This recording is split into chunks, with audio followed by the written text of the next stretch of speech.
সমাজসেৱাত নিজৰ জীৱনৰ ২৪টা বছৰ ব্যয় কৰা এজন লোক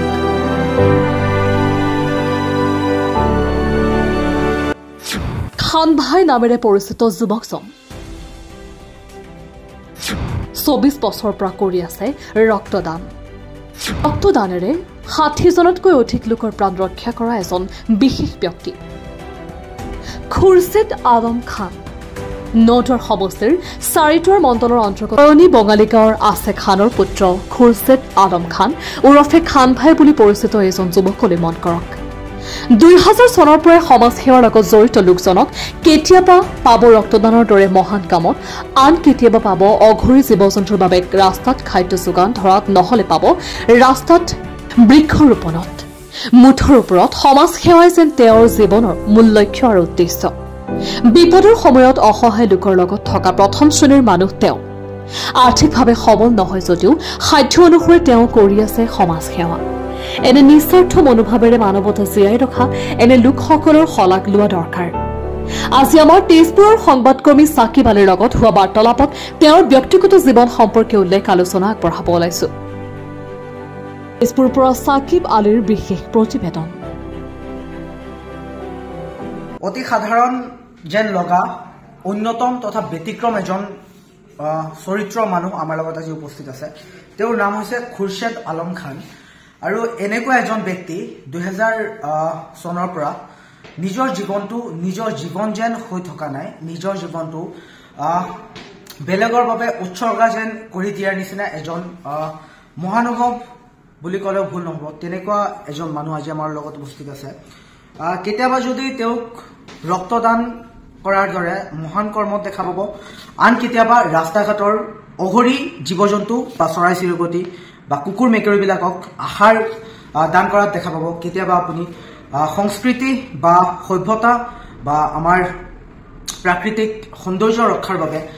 ৰাস্তাৰ কাষতে হওক বা মুকলি ঠাইতে হওক বিভিন্ন ধৰণৰ বৃক্ষৰোপণত দেখা পাব অন্য কেতিয়াবা আপুনি দুখীয়াৰ কাষত বা সমাজৰ প্ৰত্যেকজন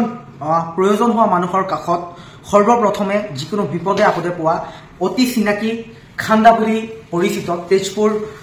নতুনকে নৱনিৰ্মিত নদুৱাৰ সমষ্টিৰ চাৰিদুৱাৰ মণ্ডলৰ অন্তৰ্গত ১ নং জোৰঘৰ গাঁও পঞ্চায়তৰ পুৰণি বেঙলী গাঁৱৰ এইজন যুৱক এজন উদীয়মান যুৱক আমাৰ লগত উপস্থিত আছে তেওঁৰ নাম হৈছে খুৰছেদ আলম খান আৰু তেওঁ খান্দা বুলি পৰিচিত হয় নমস্কাৰ খুৰছেদ দা স্বাগতম জনাইছো আপোনাক গোপন সূত্ৰ মতে কিছু তথ্য আপোনাৰ বিষয়ে গম পালো আৰু আজি প্ৰায় বহুত দিনৰ প্ৰচেষ্টাৰ পিছত আপোনাক লগ পালো খুব ভাল লাগিছে আমি গম পোৱা মতে আপুনি এনেকুৱা এজন ব্যক্তি নিজৰ জীৱনটো জীৱশ্ৰেষ্ঠ মানৱ সমাজ বা বেলেগৰ কাৰণে উৎসৰ্গা কৰাৰ নিচিনা যেন হৈ পৰিছে বুলি গম পাইছো এই সন্দৰ্ভত আপুনি কি ক'ব মানে বেলেগক সহায় কৰা আৰু বেলেগৰ আগত বিপদৰ সময়ত বেলেগৰ আগত ৰখাটো তাৰমানে মোৰ মানে এটা হেৰি হয় মানে নিচা হয় এইটো মানে আৰু মানে মনত বহুত মানে আনন্দ পাব মানে এটা কথা আমি গম পাইছো আপুনি বিভিন্ন ধৰণৰ সমাজ সেৱাৰ লগত জড়িত হৈ আছে তাৰ ভিতৰত ৰক্তদান অন্যতম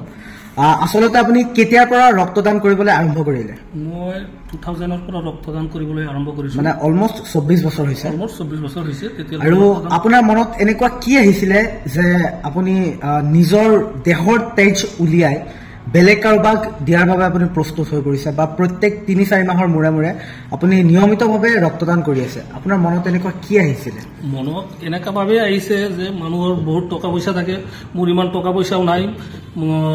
টকা পইচা থাকিলে মানুহে দান চান এইবিলাক কৰে কিন্তু মইতো সেইবিলাক কৰিবলৈ নাই ওপৰলাই মোৰ গাত তেজ দিছে কাৰণে মই মানুহক দিব পাৰিছো আৰু যিমান দিনলৈকে মোৰ গাত ওপৰলাই তেজ ৰাখিব সিমান দিনলৈকে মই মানুহক মানে তেজ দি সহায় কৰি থাকিম আৰু বিভিন্ন মানুহৰ মনত এটা প্ৰশ্ন জাগৰণ হ'ব পাৰে যে ব্লাড বেংকসমূহত 250 ml এটা পাউচ কিনিবলৈ গ'লে